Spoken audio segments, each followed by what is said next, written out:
Now, back to America's Workforce. Here's Ed Flash Ferens. And, of course, you can check us out on Facebook and follow us on Twitter. Twitter handle, real simple, AWF Union Podcast. AWF Union Podcast. Let's go to line number 2 right now. And welcome back to the show. It's been a while for this gentleman. His name is Greg Revard, and he is president of the Insulators Union, the Heat and Frost Insulators. Website is insulators.org. And this being Veterans Day, well, we're saluting the vets, and Greg is in that category. Prior to joining the union, he proudly served in the U.S. Navy from 1974 to 1977. And after that, he found his way into the union. Hey, Greg, welcome back to the show, and happy Veterans Day to you. Well, thanks, Flash, and I'm happy to be here. Let's go back to 1977. I want to talk to you, too, because Greg became president of the Heat and Frost Insulators a little over a year ago. It was September 7th of 2020, right on Labor Day, as a matter of fact. But I want to go back and revisit 1977 because that was a time in your life where you just got out of the Navy, didn't know exactly what you wanted to do, and well, you've got some family members that were in the union, and I guess they kind of guided you. Talk to me about that part, Greg. Well, when I got out of the service in 1977, I returned back home to Michigan, and work was slow at the time. So I had worked for the laborers local 1098 previously. So I went back down the hall. I signed up for the laborers, and I worked for them, but work was slow. And so you'd work for a while and you get laid off. And so in the meanwhile, my father, being an insulator, and my uncles, they had a need for insulators. They're building a new powerhouse on the west side of the state. And so my dad got me on with the local. So I went over to work with the insulators. And I went back and forth between the laborers and insulators for 4 years until I had the opportunity to start an apprenticeship in 1982 with the insulators. But work was slow, and when it came out of the service, and it was tough, trying to find a job. Oh, I remember that time. Oh, yeah, that was real tough. It was after the Watergate situation. It was after Vietnam. Things were really slow, and I know interest rates were crazy high back then. People couldn't even afford to get a loan to buy a home. It was a difficult time, but at least you found your way into the insulators. And talk to me about the apprenticeship program. How was the apprenticeship program? Maybe you can make some comparisons because, the old line, you've come a long way, baby. I'll bet the program back in the early 80s is quite different than what we're looking at today. Well, they are a lot different than they were. And last time when I spoke with you, I had told you that I had saved my GI Bill, and I was going to utilize it for my apprenticeship.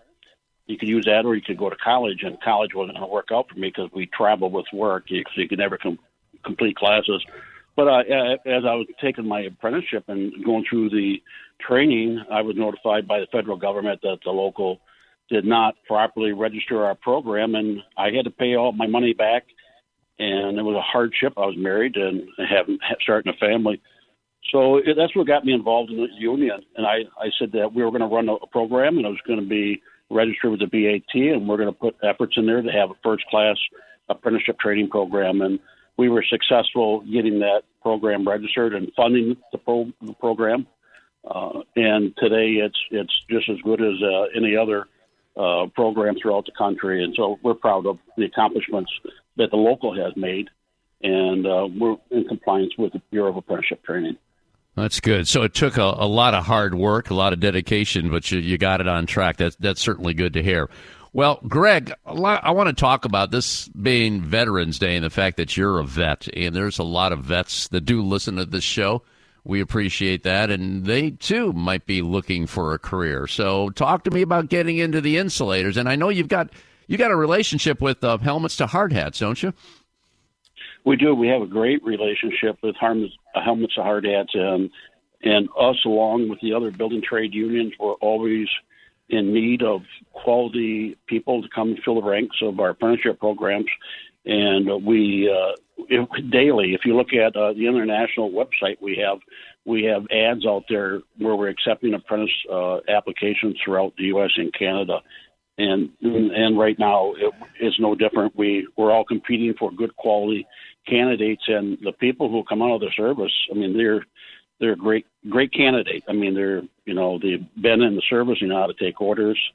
They know how to get up and go to work every day. And if it requires to be a drug-free workforce, or they're able to meet the needs of the industry. So we really encourage them, and we need them badly. So we open arms to any of the military veterans as they leave the service. Well, that being said, Greg, are a lot of vets insulators today? Have they taken advantage of your apprenticeship program? There are people taking advantage of it. I don't have the exact numbers throughout the country, but we definitely have a lot of members who were served in the armed forces, and they've come out and they've entered into the apprenticeship programs and had successful careers, making a good living wage for their families and having health care benefits and pensions. And that's really important, especially today. You know, there seems to be a big business seems to be wanting to take away benefits as far as pension benefits and stuff for their employees, where we've held solid throughout our industry in maintaining those benefits. And that's what keeps quality workers in place is the difference of having well-paid benefits and wages for the individuals working out in the construction industry.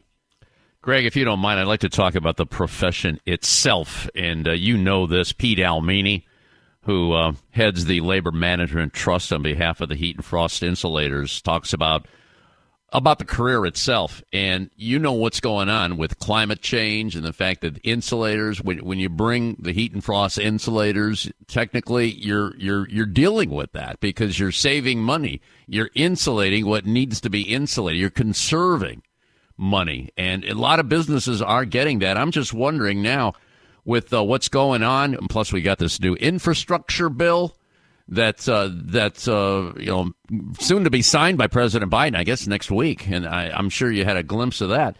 The future of this industry, as a president of the insulators, you got to be pretty excited, right? Well, I am excited, and that's one of the things that I'm excited about, but also poses a problem. As the industry grows, so is our need for new members. And to reach out and to find people and bring them into the program. A lot of people don't understand mechanical insulation. We're usually one of the last crafts that come onto the job site. Most of the people have already completed their scope of work before we get started. And so we close the door as we head out. But our trade, the insulators, we're the only trade for the first moment we walk on the job and start applying insulation to mechanical systems. The savings is immediate. Right then and there. Our sole purpose is to conserve energy by the use of mechanical insulation. And throughout the United States and most of the world, that area of the construction has been, I would say, left at minimum standards. And they realize now that through mechanical insulation that they can save a tremendous amount of money. And that's being green in itself. And part of President Biden's Build Back America and the infrastructure package does include mechanical insulation. So we're happy to be a part of that and to do what we're trying to do to conserve energy and reach the goal of carbon neutral. Yeah. It's kind of bittersweet here because the jobs are there, but you need people to work in those jobs. So I'm just wondering, what are we doing to attract more apprentices? And maybe you could speak to what you're doing with the military. Are you going to the armed forces and saying, hey, bring them over here. We need them. Is that happening?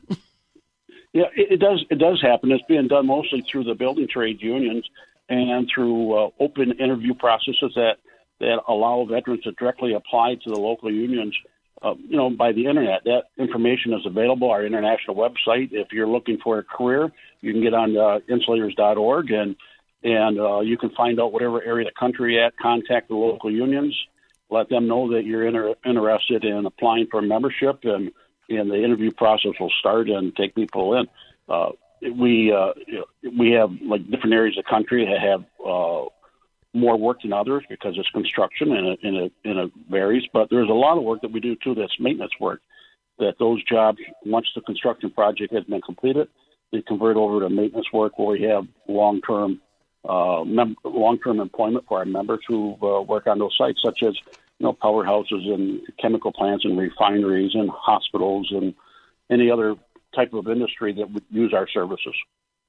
So would you say the best advice for, well, especially vets, we're talking about veterans on Veterans Day today, go to insulators.org, kind of get acclimated with what insulators do and follow the process from there? Would that be good advice, Greg? Yes, absolutely. And you can go on YouTube, and there's different videos on there, a day in the life of an insulator, what they do. It shows what the apprentices go through, the programs and training and the applications of material.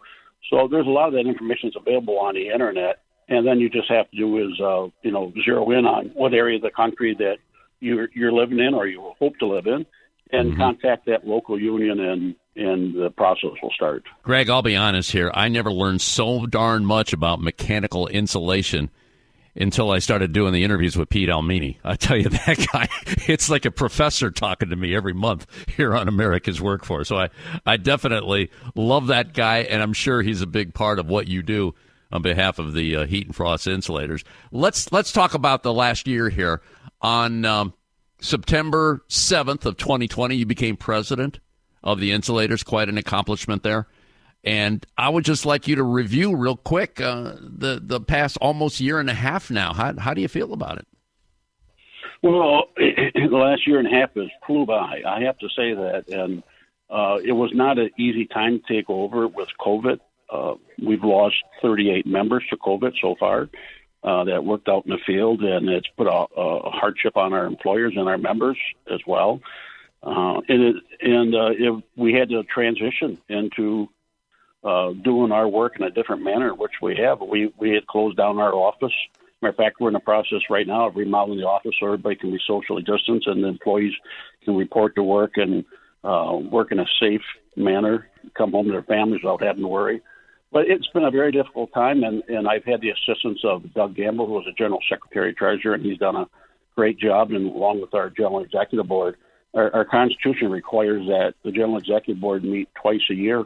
Normally they do, but since I've been General President, I convened them via Zoom for 28 different occasions to address the changes that need to be made in our union and the issues that we face in our industry so that our members can continue to work and continue to operate their local unions with as much autonomy as possible and come home to their families safely. So it's been quite a challenge, but we're all looking forward to this pandemic being over with, and we encourage our members to get vaccinated and for their own safety and the safety of their family members.